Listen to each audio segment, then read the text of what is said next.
नमस्ते दोस्तों, welcome back to my YouTube channel. आप मेरे चैनल को सब्सक्राइब कर दीजिए ताकि आपको ऐसे ही वीडियो हमारे चैनल पे आगे मिलती रहे। यह कहानी एक सच्चे घटना पर आधारित कहानी है जो कि कर्नाटका के एक हॉस्पिटल में घटी थी। कहानी कुछ ऐसी है कि एक समय शारदा नाम की एक डॉक्टर थी जो कि बहुत ही प्रसिद्ध थी। वह डॉक्टर हर एक बीमारी का इलाज बहुत ही अच्छी तरह से करना जानती थी और पेशेंट को कम से कम दर्द और कम से कम प्रॉब्लम देके वह हर बीमारी को ठीक कर दिया करती थी। लेकिन वह बहुत ही गुस्सैल स्वभाव की थी, जिसके कारण उससे हॉस्पिटल के सभी नर्स और डॉक्टर बहुत ही ज़्यादा जलते थे, जिस कारण वह इन सभी बातों से नाराज़ रहा करती थी।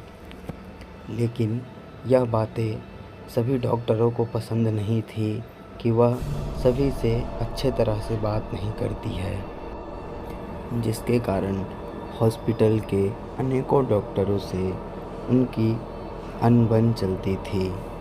कहा जाता है कि डॉक्टर शारदा और डॉक्टर कपूर में कभी भी बनती नहीं थी। वे दोनों एक अच्छे डॉक्टर होने के साथ साथ बहुत ही ज़्यादा जलने वाले और एक दूसरे को ना देखने वाले, ना पसंद करने वाले डॉक्टर थे, जिस कारण डॉक्टर कपूर और डॉक्टर शारदा में कभी नहीं बनी। वे दोनों एक दूसरे को कभी देखना भी नहीं चाहते थे। डॉक्टर कपूर एक दिन हुआ कुछ ऐसा कि वे जिस कंपार्टमेंट में पेशेंट को देख रहे थे या उन्हें की इलाज कर रहे थे, वह कंपार्टमेंट में ही डॉक्टर शारदा भी आई, जिस कारण वहाँ से डॉक्टर कपूर निकल गए। हुआ कुछ ऐसा कि एक दिन डॉक्टर कपूर अपनी कैबिन में बैठकर कुछ काम कर रहे थे कि तभी डॉक्टर शारदा वहाँ से गुजरी। तो डॉक्टर कपूर ने जलन के भाव से उन्हें तो नहीं पर अपने ही मन में खुसर-फुसर करते हुए कुछ बोला, जो कि डॉक्टर शारदा ने सुन ली और डॉक्टर शारदा बोलने लग गई कि पता नहीं कहाँ कहाँ से आ जाते हैं ये लोग और कुछ भी बोलते रहते हैं, कुछ भी किसी को भी बोल देते हैं, सर भी नहीं आती, जिसके कारण यह बात डॉक्टर कपूर को बहुत ही ख़राब लग गई और वे डॉक्टर शारदा के पीछे पीछे जाने लगी। रात के कुछ 11 बज रहे थे। उस समय डॉक्टर शारदा अपने कैबिन में जा रही थी। यह देखकर डॉक्टर कपूर उनके पीछे पीछे जाते हुए यह सोच रहे थे कि आज डॉक्टर शारदा को वे मार देंगे, लेकिन वे आज के दिन नाकाम रहे। वे इन सभी जलन के भाव और इन सभी बातों को लेकर बहुत ही परेशान थे कि ना ही डॉक्टर शारदा रहेगी और ना ही किसी तरह का प्रॉब्लम होगा, ना ही कोई दिक्कत होगा, जिससे उन्होंने अपने मन में ठान लिया कि अब वे डॉक्टर शारदा को मार डालेंगे। और हुआ भी कुछ ऐसा ही। अगले दिन रात के लगभग 12 बज रहे थे।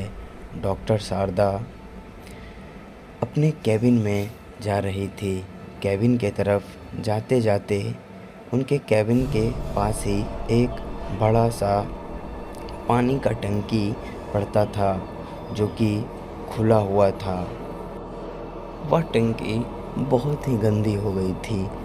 वह इतनी गंदी हो गई थी कि उसका पानी कोई भी पीता नहीं था, बल्कि सारे कचड़े उसमें ही फेंके जाते थे। डॉक्टर कपूर ने यह सोचा कि डॉक्टर शारदा को इसी टंकी में ढकेल दे और ऐसा ही उन्होंने किया। वे डॉक्टर शारदा के पीछे पीछे जा रहे थे और उन्हें पानी के टंकी में ढकेल दिया, जिस कारण उनकी मौत वहीं दम घुटने के कारण हो गई। अब जब सुबह हुई तो सभी को यह पता चला कि पानी टंकी में कोई ऐसी चीज़ है जो गंध दे रही है, बहुत ही बदबू दे रही है, जिसके कारण वहाँ पता चला कि डॉक्टर शारदा भी कल रात से गायब है। जब इस चीज़ का पता किया गया तो यह देखा गया कि पानी की टंकी से डॉक्टर शारदा का लाश मिला। अब डॉक्टर शारदा मर चुकी थी और पूरी तरह से इन्वेस्टिगेशन करने से यह पता चला कि ये खुद ही मरी है, ना ही यह कोई मर्डर था और ना ही कुछ, क्योंकि उन्हें उसमें ढकेल दिया गया था। उन्हें कुछ भी किया नहीं गया था। उनके शरीर पे किसी भी तरह की कोई भी निशान नहीं थी जिससे पता लगा सके कि हाँ इनके साथ कुछ हुआ था या कुछ भी, जिस कारण डॉक्टर शारदा के बारे में किसी को कुछ भी पता नहीं चला। लेकिन कुछ दिन तो सही बीते। कुछ दिन बाद हॉस्पिटल में कुछ नॉर्मल नहीं थी और पैरानॉर्मल एक्टिविटी होने लगी। कहीं की लाइटें खुद ही बंद हो जाती थी, लाइटें कट जाती थी और कभी-कभी तो चेयर, कुर्सी या पेशेंट का वो बेड जिस पे पेशेंट को रखा जाता है वह खुद ही खिसक कर एक जगह से दूसरे जगह पर चली जाती थी। यह सब चीज़ें देखकर लोगों को थोड़ा डर सा लगने लग गया कि यहाँ ऐसा कुछ तो है जो लोग ना ही देख पाते हैं और ना ही महसूस कर पाते हैं। एक दिन हुआ कुछ ऐसा कि डॉक्टर कपूर अपने केबिन में बैठे हुए थे और वहाँ की चेयरें अपने आप हिलने लग गई। पेशेंट का बेड खुद ही एक जगह से दूसरे जगह पर चला गया। यह देखकर डॉक्टर कपूर बहुत ही डर गए और अपने केबिन से बाहर आ गए। यह सब चीज़ें देखकर सभी लोग बहुत ही ज़्यादा डर गए। लेकिन जब वहाँ फिर से जाकर देखा गया तो वैसा कुछ भी नहीं था। चेयर अपनी जगह पे थी और पेशेंट का बेड भी अपने ही जगह पे था। यह देखकर डॉक्टर कपूर बहुत ही ज़्यादा आश्चर्यचकित हो गए। यह देखते ही डॉक्टर कपूर बहुत ही ज़्यादा डर गए। अब उन्हें शायद महसूस होने लग गया था कि यह डॉक्टर शारदा ही कर रही थी। यह देखकर डॉक्टर कपूर बहुत ही ज़्यादा डर गए, जिसके कारण उन्होंने कुछ दिनों का रेस्ट लेने का निश्चय किया। वे रेस्ट लेने के बाद अपने घर चले गए, लेकिन उनके घर में भी कुछ अजीब सी हरकतें हो रही थी, जैसे खुद ही लाइट चालू होना, पंखे चालू होना, टीवी का चालू होना। ये सब चीज़ें डॉक्टर कपूर को कुछ सही नहीं लग रही थी। वे बहुत ही डर चुके थे। उन्हें पता था कि यह सभी चीज़ें वही डॉक्टर शारदा कर रही है। यह सोचकर वे और भी भयभीत हो जाते थे। कुछ दिन बाद वे फिर से अपने काम को ज्वाइन कर लिए और जैसे पहले काम किया करते थे उसी तरह वे अपनी हॉस्पिटल का काम करने लग गए। लेकिन उन्हें पता नहीं था कि अब उनके साथ क्या होने वाला है। जब वे रात के समय अपने केबिन में बैठे थे तो उन्हें एक नोटिस आया कि आपका केबिन चेंज हो गया है और अब आप डॉक्टर शारदा के केबिन में चले जाएं। जिससे यह देखकर, उस नोटिस को देखकर डॉक्टर कपूर बहुत ही ज़्यादा भयभीत हो गए। लेकिन करते तो क्या करते, बेचारे को उस केबिन में जाना ही पड़ा। डॉक्टर शारदा के केबिन में जब वे गए तो सभी चीज़ों को अपनी तरह से सजाने लग गए और सभी को ठीक करने लग गए। तभी उन्हें डॉक्टर शारदा की फ़ोटो दिखाई दी, जो कि देखते ही वे डर गए। वह फ़ोटो बहुत ही भयावह और डरावना था, जिसे देखकर वे पूरी तरह से डर गए और उस केबिन से बाहर निकल गए। लेकिन एक दो स्टाफ के साथ फिर से आए और जिस तरह से वे सभी चीज़ों को अपनी तरह से रख रहे थे, रखना शुरू कर दिए। लेकिन उन्हें बार बार महसूस हो रहा था कि हमारे आसपास कोई है या उनके पीछे कोई व्यक्ति है। यह सोचकर वे बार बार डर जा रहे थे। जब सब कुछ काम करना समाप्त हो गया तो वे दोनों स्टाफ वहाँ से चले गए। थोड़ी देर बाद वे डॉक्टर कपूर जो हैं बाहर की ओर निकले, लेकिन उन्होंने देखा कि उस पानी टंकी में डॉक्टर शारदा का लाश तैर रहा है। यह देखकर वे बहुत ही डर गए और चिल्लाने की कोशिश किए, लेकिन उनका चिल्लाना कोई काम का नहीं था, क्योंकि उसके मुंह से कोई आवाज़ नहीं निकल रहे थे। यह देखकर वे ज़मीन पर गिर पड़े। लेकिन अब क्या था, धीरे धीरे डॉक्टर शारदा की लाश हवा में उड़ने लग गई और सामने की ओर आने लगी। लेकिन तभी वे दोनों स्टाफ जो वहाँ से गए थे, वे दोनों वहाँ से आने लगे। तभी सभी कुछ जैसे पहले था वैसे ही नॉर्मल हो गया।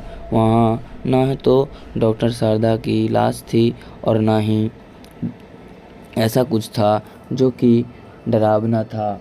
स्टाफ ने देखा कि डॉक्टर कपूर गिरे हुए थे।